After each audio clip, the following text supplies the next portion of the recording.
So you're probably wondering what you're looking at. I'm going to explain right now. This is a bunch of different localizers that some are still even active in the anime and manga industry that translate anime and manga into English. And you can see just from a few of these comments, you can see on screen here, there's a lot of bad actors. Complete mask off to where they're just revealing their true colors of using anime and manga as a vessel to either push propaganda or politics in some shape or form. And it's pretty disgusting. And a lot of people are starting to find out about this. A lot of people are starting to compile a bunch of different things that these different localizers have said, and it's basically causing quite a stir within the anime and manga community. But before we go through all these different things that these localizers have done, I want to talk about the reason why I'm even making this video and what kind of spurred it on. It was this right here. So this is new information that came out today. Apparently, Trails in the Sky is being censored at the source. Now, there's going to be a lot of people that have no idea what Trails is, which would shock me, but even still, there is definitely people out there that might not have ever played the games, might not even know what it is. But it's a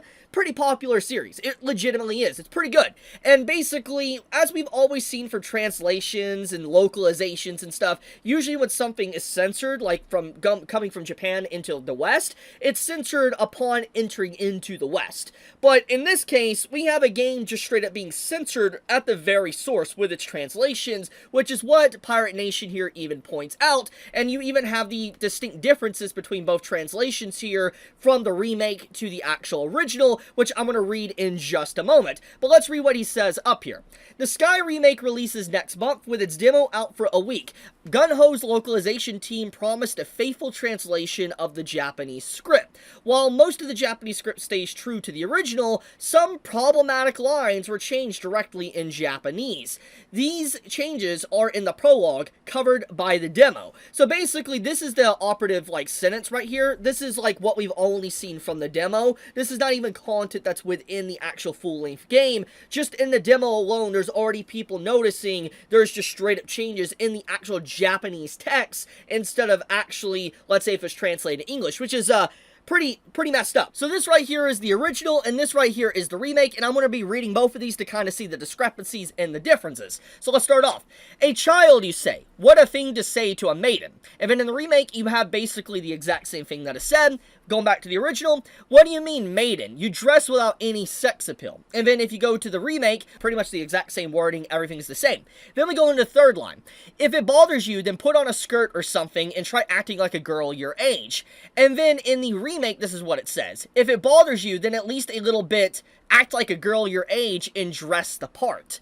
And then you can see on the bottom words, the original, it says, this is clothing for using a staff. If I wore a skirt, you'd be able to see everything, wouldn't you? And then on the right, it says, this is clothing for stick fighting. What do you mean like a girl? What do you mean like? So as we can see, the last two ones are the big discrepancies here. They're very changed from the original, and honestly, we got to get into the heart of the situation on why this is done in the first place. For the first reason, we can obviously see, it's because he's asking her to put on a skirt. Like, if she wants to dress her age, or dress like a maiden and all that, she should wear a skirt, and pretty much she denies him and says, no, I'm not going to do that, because it would hinder me using a staff and all that, and it's basically one of those typical Japanese jokes you would see in an anime, manga, or old school game. It's just typical Japanese comedy. However, you can see with the translation in the remake, they completely changed the wording and meaning to where even asking someone to, wear a skirt seems to be a bad thing,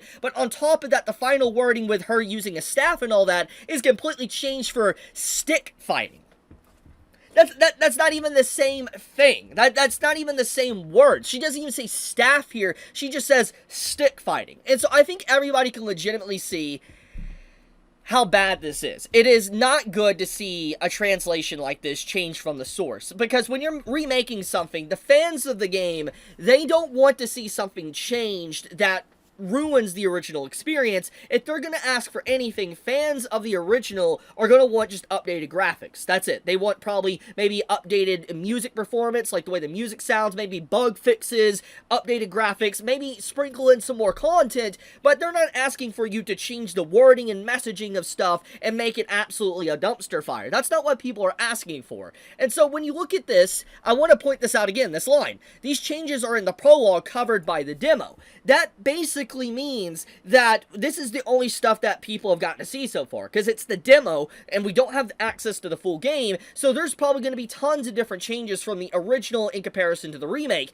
It's just, yeah, it's not good, especially since this is being censored at the source. This is not even censored, let's say, coming into the West through English translation. This is being translated and messed up in Japanese. Not good. Okay, so with that being said, and the reason why I brought this up, it gets into the whole localization thing. So, that right there that we see happening in 2025 has been happening for years at this point. You can see timestamps and dates here underneath a lot of these different posts. I think this one truly is a big one here that I want to point out here. This one always stuck out to me. The true joy of localization really is seeing what you can get away with. This one is absolutely a dumpster fire of a post. I tried to search for this social media account. This individual's account has been, like, terminated or deleted, so they're no longer there. I don't know if they're still active and making anything, but this is an account that's, you know, no longer there. However, there is quite a few accounts that still are active and even translating manga and stuff. One in particular, which I think a lot of people will recognize. You'll recognize a few names here, like this one, but you'll recognize Zach here. This is someone that is still very active in translations or localization. So these two at the top here actually are good representations on what translators or localizers have been doing, not just to games, but anime and manga for a while, and it kind of feeds into what I just talked about when it comes to the game's translations being changed for purposes of making it more acceptable for a wider audience. So this individual right here, Deep Magenta, says, gamers are always looking for something to blame for why content gets cut from Western versions of games, and yet somehow always settle on translators ruining it for their own nefarious purposes, instead of the far simpler capitalism. Ah, yes. And then on the right, we see Zach, which is still very much active within the anime and manga communities, translating stuff as a localizer. He says this: something I wish people understood was the difference between censorship and editorial. When editorial makes a decision to alter something because they think it will sell better, that's not censorship. That's capitalism. Oh my goodness. Do I even need to explain how bad that is? Like, dude, it is censorship. That's literally censorship. But then we got this one. I know I'm opening a huge can of worms, but here goes. As translators, what is the right way to handle offensive content? Who determines what gets left in and what gets censored? A long thread about translation fury, ethics, and localization and capitalism. You noticed all these individuals that are rampant within the translation communities or localization are all wording off like capitalism as the fault for why things are changing, instead of shifting it that they want to change things because it's offensive content, as they literally even outlined here. You know, hell, let's go a little bit further.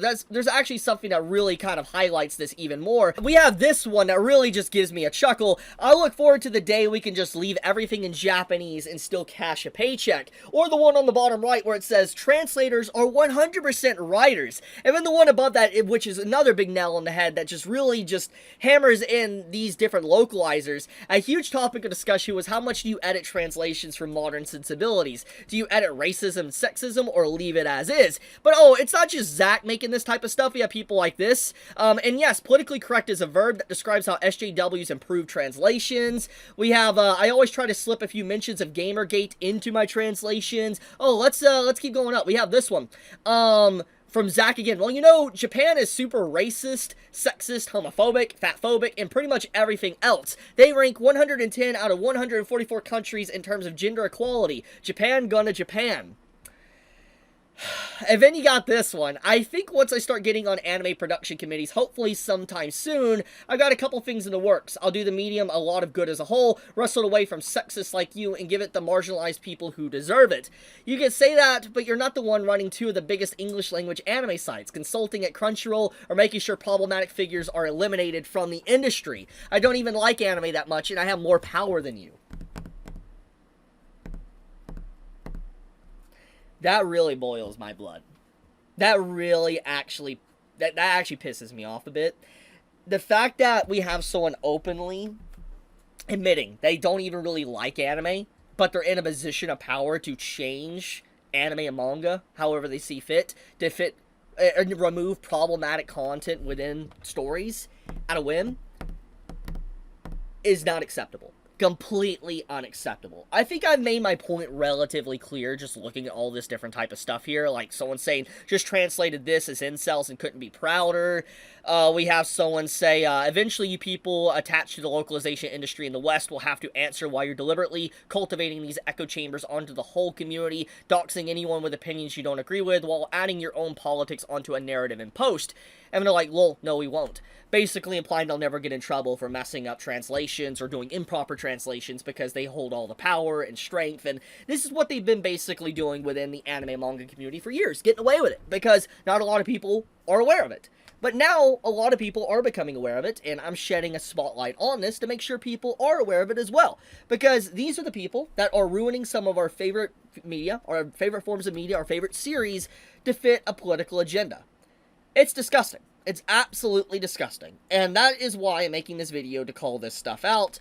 I think, in general, a lot of these posts just speak for itself, just how obnoxious and how politically driven a lot of these individuals are, that they are using literally some of our favorite forms of media, like anime and manga, as just agenda pushing. Like I said, unacceptable. And it's still happening, clearly. I mean, once again, we look at this post here.